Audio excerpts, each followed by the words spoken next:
Welcome back, guys, to Phoenix Wright, Spirit of Justice. Well, last episode, Roger Retinz entered the courtroom. As it turned out, the Take-Two studios had willfully edited the sword switch out of their footage. With alternate footage provided by Bonnie, we now know that hijinks are around. How can we make this work in our favour? Can we get to the bottom of this? And is the real killer on the stand?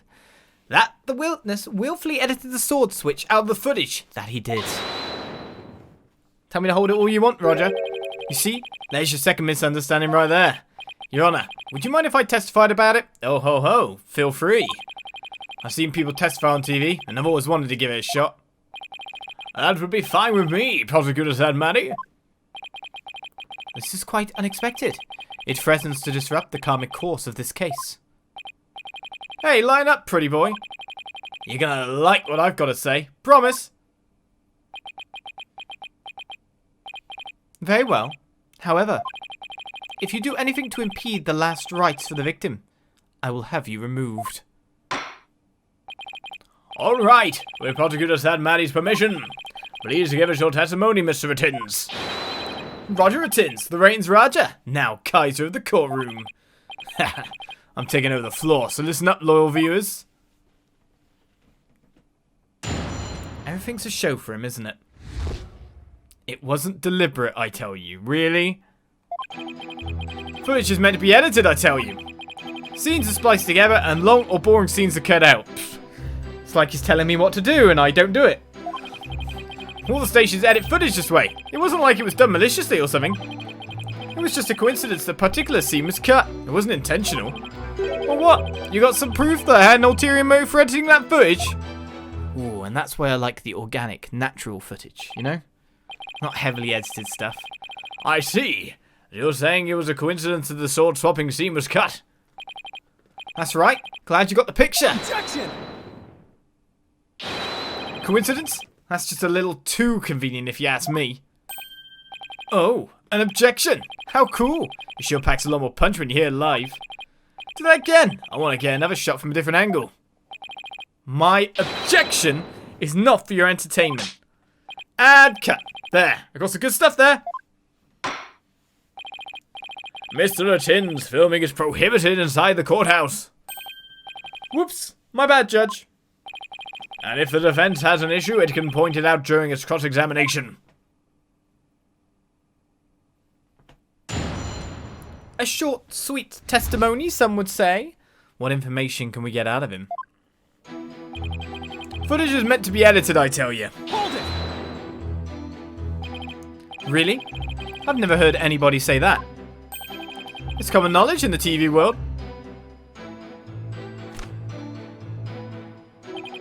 You got any idea what a snooze cruise it'd be to watch a magic show about editing? What? A magic show like that one, anyway. That was ice cold. You edited out what was approximately like 2 to 3 seconds. And it was an action sequence. What? Why would you edit that out and call that boring? I know it was part of the whole misdirection, but still, that's kind of the point. If you edit it out, that's... I mean, you may as well just go, I'm here, edit, I'm over here now, teleportation via that way. You don't edit a magic show, that kind of gets rid of what it is. That was ice cold. Anyway, editing is what makes TV worth watching. Yes, but that's because it's designed to be made over multiple takes.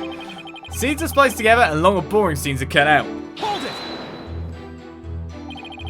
You saying you thought there were boring scenes in Miss Wright's magic show? You gotta ask? Script and presentation deserve a place on the cutting room floor. Broadcasting that mess as is would have been a complete disaster. That's why I had to edit the footage. It's just what a TV man does. What didn't you like about the show exactly? The whole thing. It was a major snooze fest. Maybe common fella, you don't get it. But a show's only as good as how loud, flashy, and trashy it is. It was plenty loud and flashy on its own. All you did was add the trash. I suppose each industry has its own way of doing things, just as we in the legal profession focus exclusively on evidence and testimony. Exactly.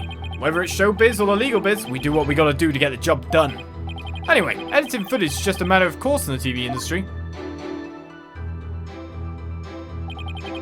All the stations edit footage this way. It wasn't like it was done maliciously or something.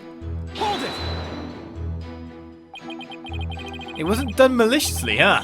But I get the distinct impression that you bear feelings of ill will toward Troop Gamaye. Huh? What makes you think that? The things that you yourself have said. You'll see. I'll dig up the dirt and expose the dark heart behind that sweet smile. I'll prove those Gamaye magicians are all a bunch of lowlives. And I also get the impression that you've felt this way for a long time. Objection. Words such as those can be interpreted in many different ways. For example, though I bear the defense no ill will, I would not hesitate to say that he is a good-for-nothing lout of a lawyer. You bear me no ill will? Could have fooled me. And yet, it is the truth. I am only strict on you as it seems you have strayed from the path. If you have any objections, Mr. Justice, please make your case with evidence in the future. Mr. Retinz, please continue your testimony. It was just a coincidence that particular scene was cut. It wasn't intentional. Hold it! Of all the scenes you could have cut, why the sword switching trick? That seems like too much of a coincidence to me. Oh, so now you're going to tell me how I'm supposed to edit my programs, big shot? It's hard being a boss, kid. You gotta make the tough choices, like which content gets cut. And let me ask you this. Why exactly did you make such a tough choice in this case? You wouldn't understand, champ. It's all about artistic vision. I tell ya, people tell you how to do your job when they don't know the first thing about it. I may not know TV, but I know evidence law. Boy, do I have some for you, champ. I might not be able to show that your selective editing was intentional. However, I know you better defend an ill will, and this is the evidence that proves it. Okay, we found ourselves an incredible point of protest. Oh, I accidentally pressed down. Well, the Black Brown script, could it be that? I mean, that's for TV show creation, not necessarily ill will, so to say. After capturing a bit intrusive reaction on film, Mr. Reus will come back to life, laughing and flying up in the air, causing another round of surprise. I'm sure. That's just destructive, though. I mean, technically, the stuff revolving around this would be an interesting point. So, is it the clipboard used by Trucy to sign a contract? It was also instrumental in the ratings Raja's dishonest deals. Could it be that, the stipulation, the money that he would be getting from it? He has motive. This would prove motive. Anything else in there? Trucy's statement, the contract itself?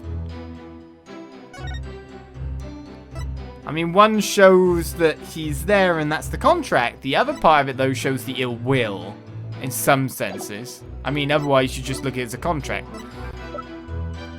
I guess the deliberate trick and trap, maybe? I mean, nothing on this page will do. So it's either the contract or the clipboard. The contract is just a legal document.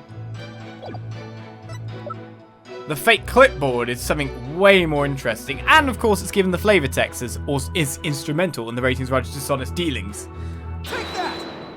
Uh-oh. Huh? What's that you got there? Uh-oh. This is the contract you had Miss Wright sign just before the magic show. This contract between the first party, Take-Two TV, and the second party, Miss Wright, reads, if through the fault of the second party, the show must be cancelled in part or in full, the second party will pay $3 million as compensation to the first party.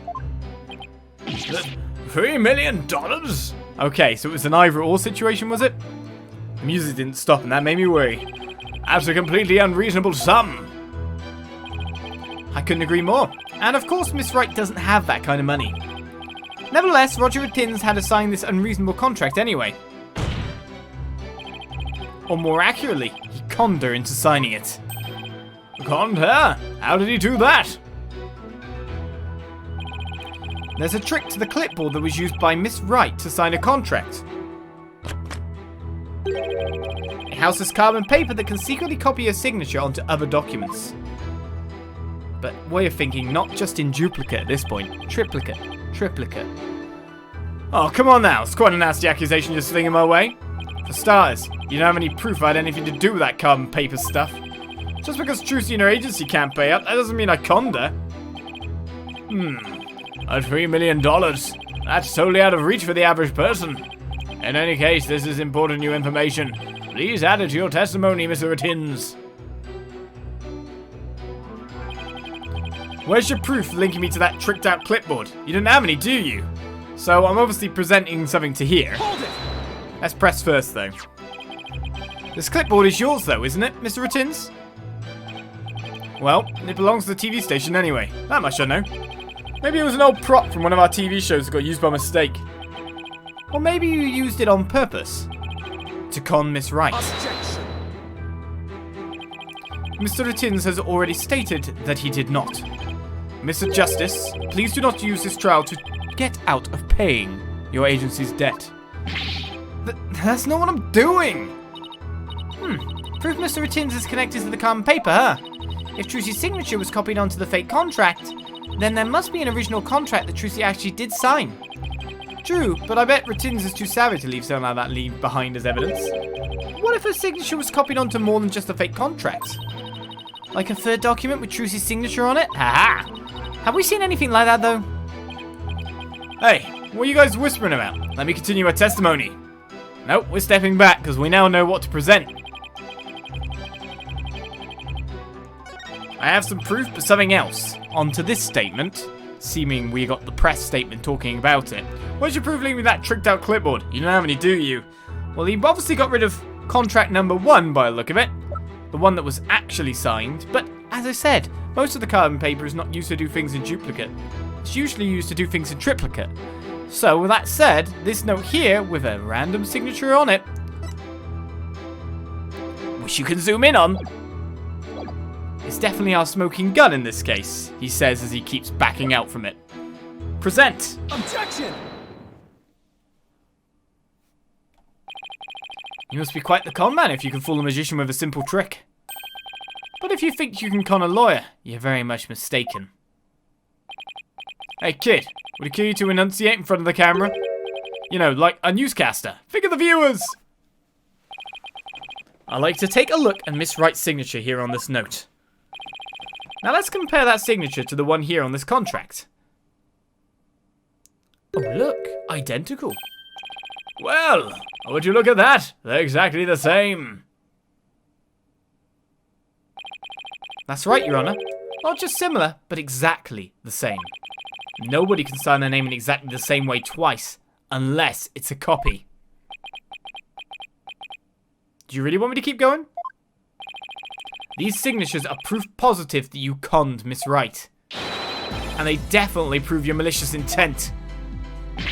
Say, not bad, lawyer guy. Didn't know you had it in you. This is really getting interesting now. It'll get great ratings for sure. Don't try to dodge the issue, Mr. Retinz. The fact is that you bear ill will against my clients. So the show footage was definitely edited with malicious intentions. Isn't that right? What a forced argument, defense. All you have really proven is not his ill will toward Miss Wright, but his pecuniary greed. That's right. I just wanted money, baby. Fat stacks of cheddar, that's all. After all, I never even crossed paths with Trucy before this magic show. So I'd have absolutely no reason to bear any ill will, right? You didn't bear any ill will, huh? Huh, fat chance. This guy definitely has some major head for Trucy. You'll see. I'll dig up the dirt and expose the dark art behind that sweet smile. I'll prove those Khura'in magicians are all a bunch of lowlives. Can't prove it with anything, but the things he said all point to that fact. There must be something between the two of them that gave birth to this grudge. Some sort of connection that not even Trucy is aware of. Your Honor, I like to argue that Roger Retinz and Trucy Wright must have crossed paths before. There must be some hidden connection between them. I wouldn't have gone with Trucy. Hidden? Connection? What is it now? Just what are you getting at, Mr. Justice? It is futile to even ask, Your Honor. Surely it is just another one of the defense's feckless claims. Objection!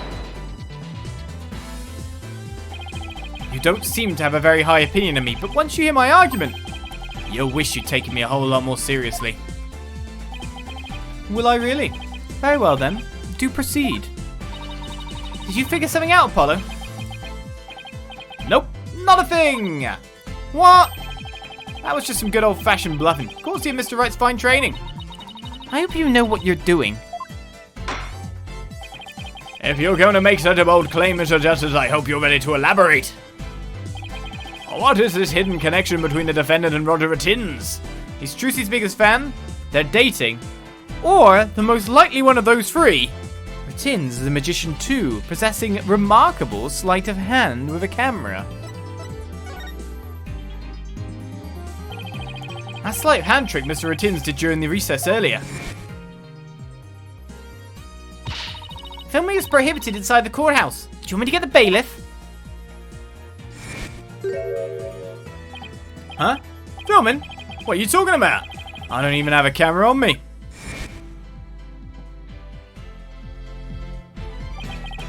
What if Mr. Retinz is a magician too? What if? I believe it's up to the defense to fill in the blank, not me. Well, if he is, he may have had some contact with Miss Wright somewhere along the way. Objection! I'd object that too.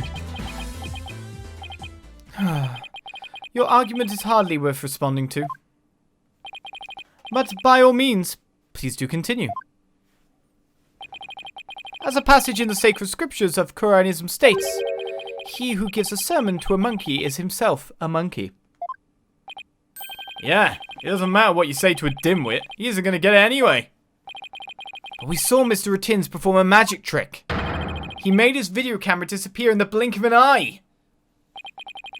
Well, I think it would be pretty funny if I were a magician. You must have been seeing things. Want me to introduce you to a good eye, Doctor?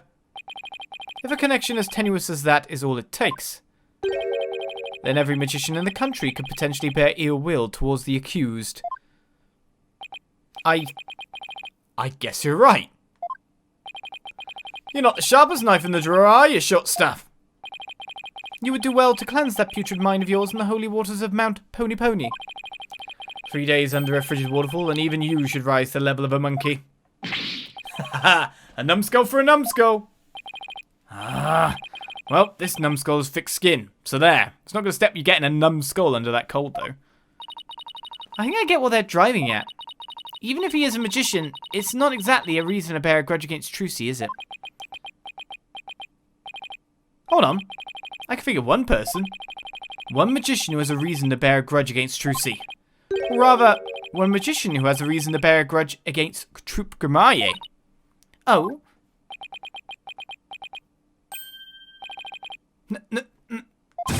No way! Is something wrong, Mr. Justice? Your Honor, the defense wishes to submit evidence at this time. I see. And what sort of evidence do you have for us? Evidence that points to the real killer, the one who had a motive to commit this crime. What?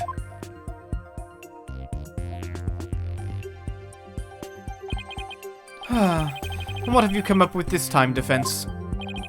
Trucy Wright is the sole heir to Troupe Grimaille in his name. This puts a square in the crosshairs of one particular magician. And this piece of evidence points to that one person with a grudge against Miss Wright. If there's anyone we've learned out with a case, or throughout the case, with a grudge at this point in time, or learned information about that hasn't proved pertinent at this point in time, it's a certain magician in green, which only that one thing... Well, you could say that as well, but this person obviously isn't the person with a grudge if we're talking about that. We're talking about the person right in front of us as well, Mr. Retinz. This person who died is someone unrelated, someone different, someone maybe taking up the guise of a previous magician within Troupe Grimaille then, by the look of it. I mean, Mr. Reus was apparently ousted from Troupe Grimaille 13 years ago due to an injury he sustained. That's pretty much the only thing we can really present at this point, isn't it? So it would be Mr. Reus himself, which we're claiming is Roger Retinz. Take that! And who exactly are you naming, Mr. Justice? 13 years ago, the great Mr. Reus belonged to Troop Khura'in. But then, the troop ousted him, and Mr. Reus vowed to get revenge on them someday. What better way to accomplish that than through the ruination of their sole heir? And Mr. Reus is the victim, Mr. Justice. You've named a dead man as your suspect. But is he really dead? What do you mean? Is he really dead? If the fact that Mr. Reus is the victim is what's throwing you off, then how about we consider this possibility? What if the man who died on that stage yesterday wasn't Mr. Reus?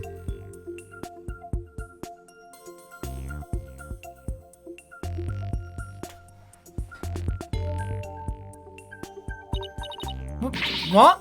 You mean the victim was an imposter? Not Mr. Reus? Then what about the real Mr. Reus? It would mean the real Mr. Reus is still alive. That's absurd. Fair reaction.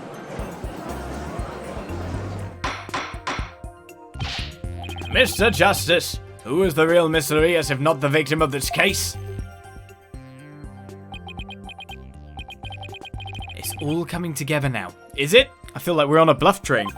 We are correct, though. I finally see the gimmick, the trick to this entire case.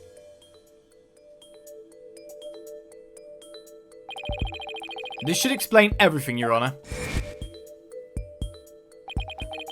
The real killer, the one who hated Troop Khura'in and wanted to sully its name. The magician lurking in the shadows who set up a fake Mr. Reus in his stead.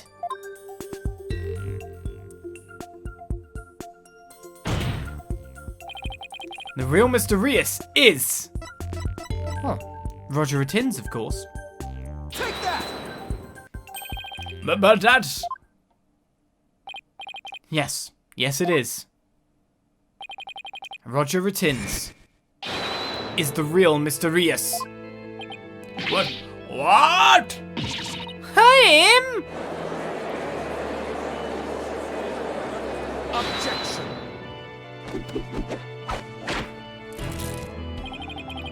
Oh, hollow red pepper, your impotent seeds sprout naught but meaningless, empty words.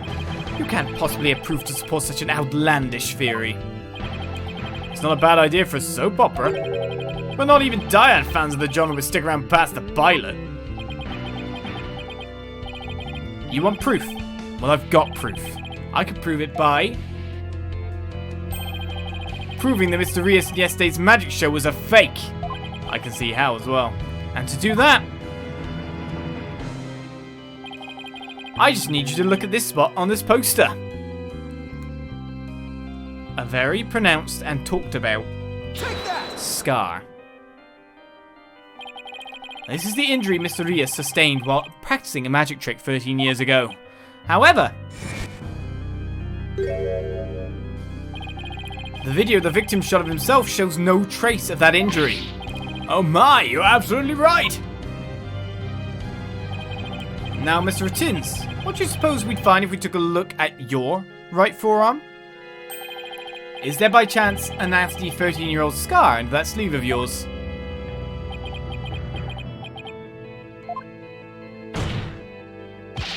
Well, Mr. Retinz, why don't you roll up your sleeve and let the court have a look? Or are you hiding something else up there?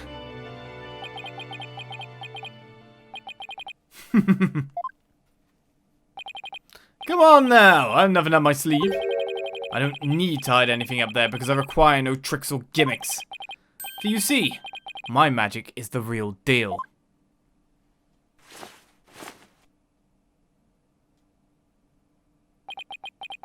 Is this what you were hoping to see? Oh, there it is! The scar! Just as I thought. That's right, I'm the forgotten magician, abandoned to the dark understage of history. The great Mr. Reus. This is totally absurd.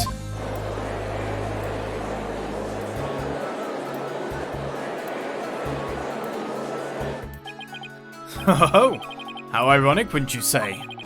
That this odious mark carved into me by Troop Gamaye would bring me back into the limelight once more. Strange are the karmic threads before me. If the witness is the real Mr. Reus, then who is the victim who perished in the magic show? He was but a fan. I met him on one of my programs several years ago. He said he had become a magician out of admiration for the great Mr. Reus. In confidence, I told him my true identity and let him take on my mantle. And when did this man take over for you? About 2 years ago. I taught him my tricks and even acted as his producer. And so a mere amateur became a popular magician overnight.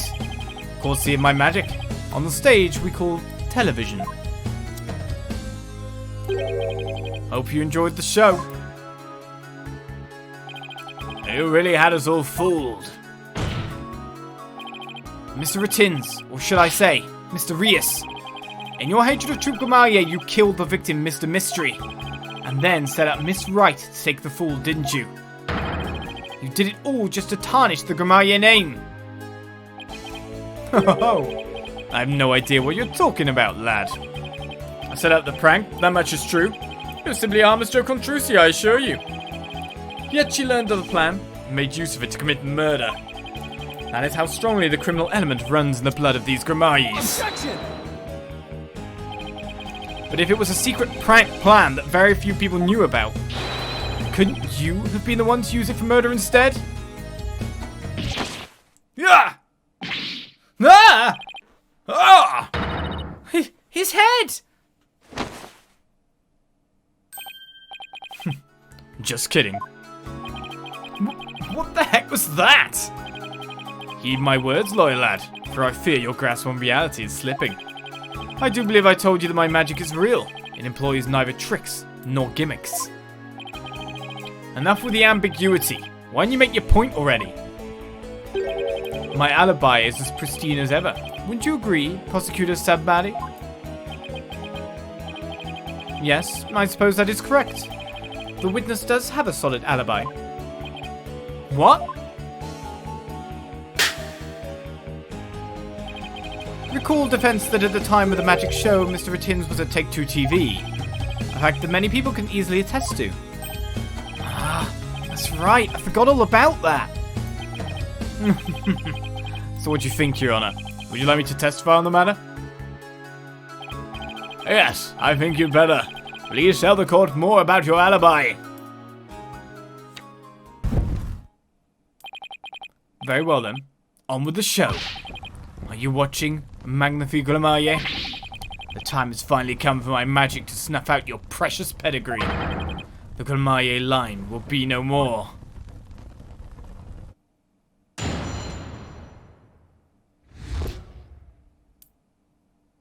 Just that clicking noise of the flicking coin. I was at the TV station at the time of the Penrose performance. I was busy working on another TV program. I could spare no time for the magic show. Do ask my staff if you doubt my claim. And there it is, a simple and perfect alibi. No tricks, no gimmicks, just the truth.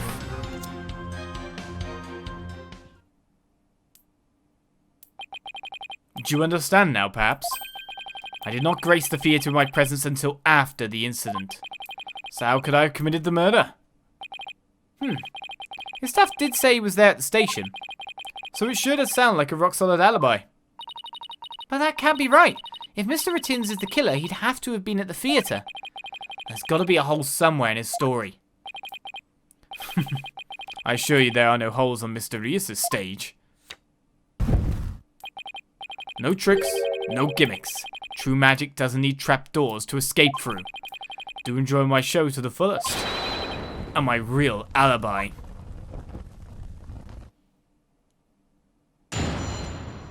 And so the cross-examination can begin. His perfect alibi that he supposedly has. But we will start breaking it apart, of course. The next episode. Mr. Reus himself, still is alive, stands before us. But his grudge, what will it bring upon Trucy Wright? And can we stop it? I'll See you next time for more. Bye-bye.